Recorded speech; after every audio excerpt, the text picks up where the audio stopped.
Okay, lads. Fuck off, old man. Yeah, you git. I'll smash her head in. Yeah. Give us your fucking wallet, you cunt. Fuck her out. Come on then. This, lads, is a hurling.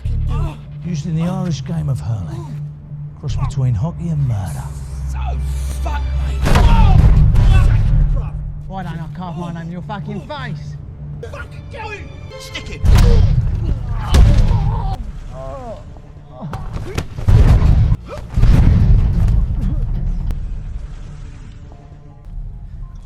Jesus wept.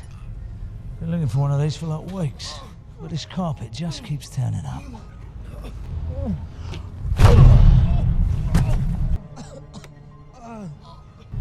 A word of advice, girls. You're picking the wrong fight. At least pick the right weapon.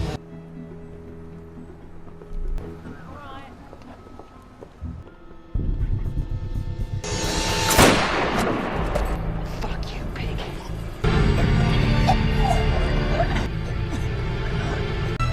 Brant! Turn round, you fucker!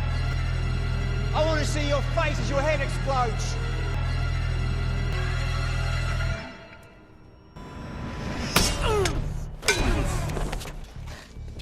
What? You think you feel me? No chance.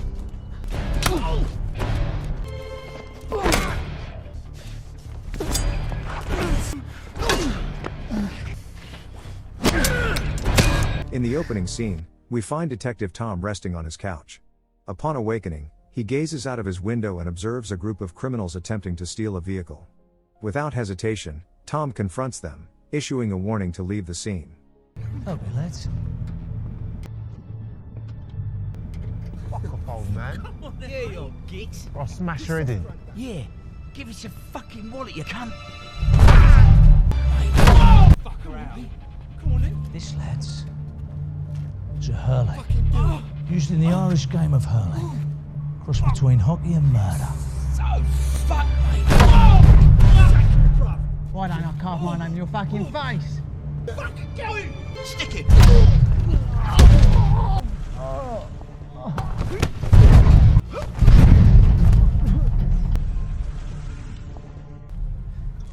Jesus wept. Been looking for one of these for like weeks, but this carpet just keeps turning up.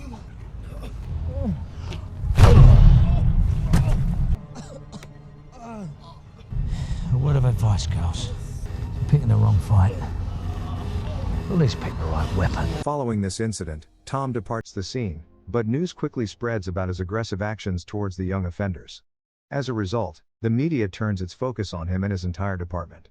Concerned for Tom's well-being, the department arranges for him to see a counselor. I'm not sure that you realise the gravity of your situation. Sergeant Brant, in the last year, you've been charged with bugging the superintendent's office. And just last week, you assaulted 3 innocent youths with a hockey stick. My report will be a major factor in whether you remain in the force.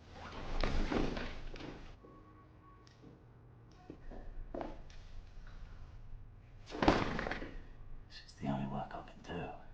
Now if I get bounced, I'm sure I'll do something truly reckless. Next, we are introduced to Elizabeth, a constable who has come to speak with Tom. She reveals that she has been working undercover for an extended period on a mission targeting drug dealers, which necessitated her use of narcotics to maintain her cover. Elizabeth confides that she subsequently developed a drug addiction and was placed in rehabilitation, resulting in her demotion to constable status. Although Tom tries to offer her comfort, she appears despondent. Tom then visits Bruce Roberts, his superior officer, who is grieving the recent loss of his wife. Upon visiting her body, Bruce becomes visibly distressed, prompting Tom to take him to a bar in an effort to lift his spirits. While Tom's attempts to console Bruce are somewhat effective, the situation remains somber. In the subsequent scene, a female officer is walking down the street when a hooded man approaches her and opens fire.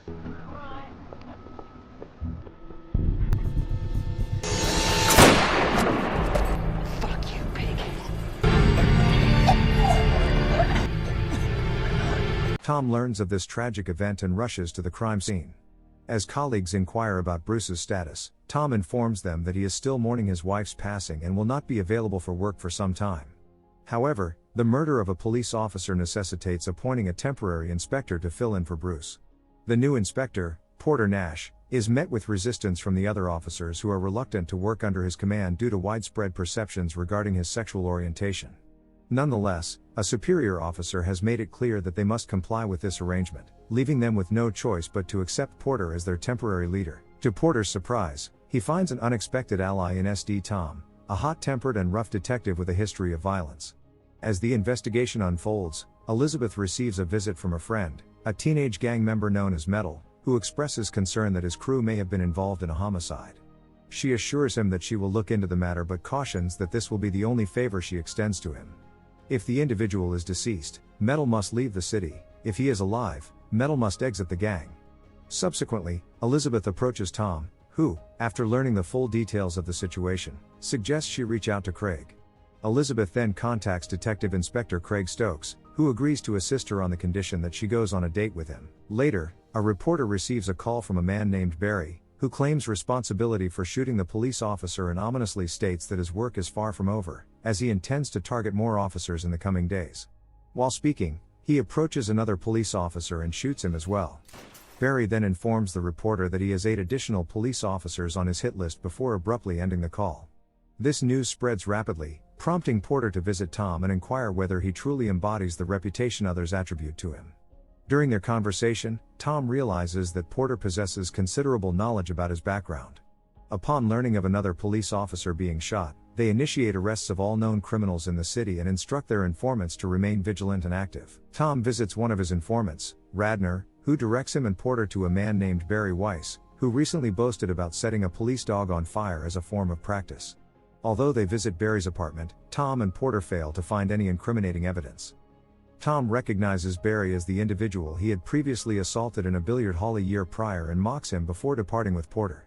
Meanwhile, Barry swiftly gathers some of his belongings and prepares to hide them. However, Tom's informant follows him and discovers the location where Barry conceals his items. Radner takes the initiative to conduct his own investigation and ultimately discovers an allegedly abandoned vehicle where Barry has been storing trophies from his killings, suggesting that Weiss is the perpetrator. Meanwhile, Bruce visits a store to purchase liquor and realizes that he is jeopardizing his life. He resolves to return to work and reports back to the police station to resume his duties. As he departs, it becomes apparent that Barry is following him, revealing that Bruce is Barry's next target. What is it? Satellite TV. Compute box. What's the problem? I just paid the bill. That's funny. As you were the bill.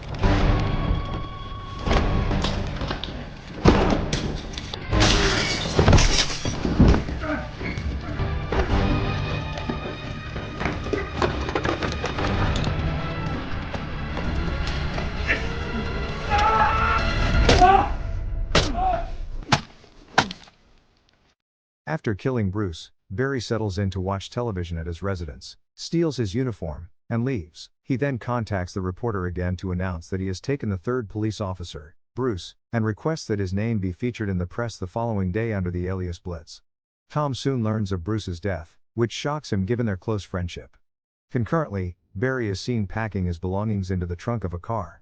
Tom's informant has been discreetly tracking Barry's movements. He rushes to the vehicle and discovers Barry's possessions.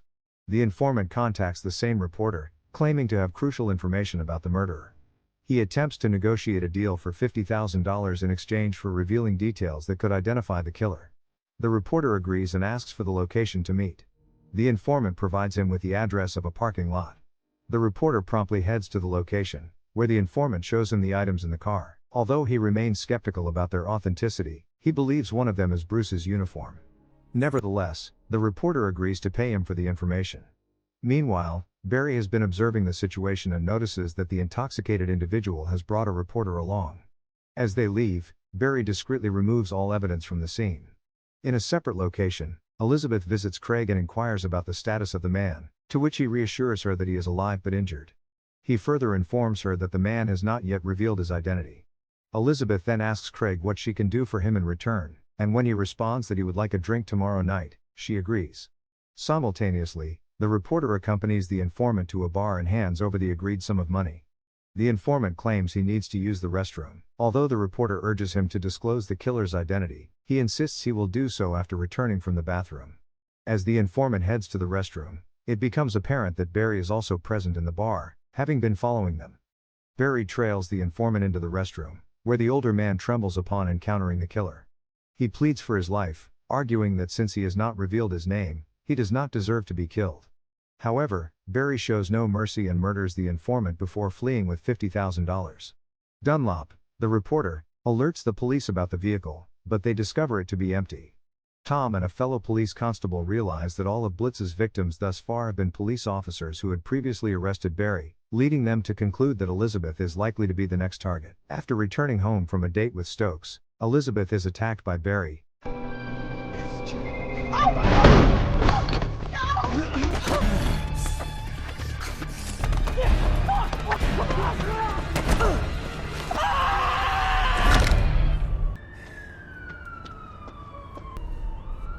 Law enforcement arrives on the scene. Tom and Porter decide to release Barry's photograph to the media in an effort to apprehend him, which ultimately results in his capture following a lengthy pursuit. However, due to a lack of concrete evidence against him, after 48 hours of unsuccessful interrogation, the police are compelled to release Barry. Frustrated, Tom and Porter devise a strategy to outsmart Barry, anticipating that he will seek revenge on Tom for the altercation at the billiard hall. Barry subsequently infiltrates Chief Inspector Bruce's funeral, disguised in his attire. During the service, Tom and Barry step outside, where Tom leads Barry to the top of a parking garage. Brant! Turn around, you fucker! I want to see your face as your head explodes!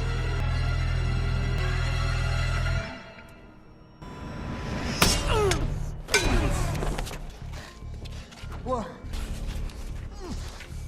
You think you feel me? No chance. You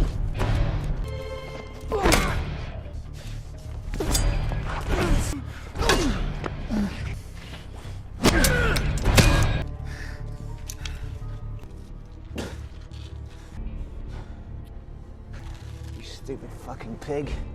Tom articulates that they will likely never gather sufficient evidence to legally prosecute Barry, concluding that they now find themselves in a favorable position.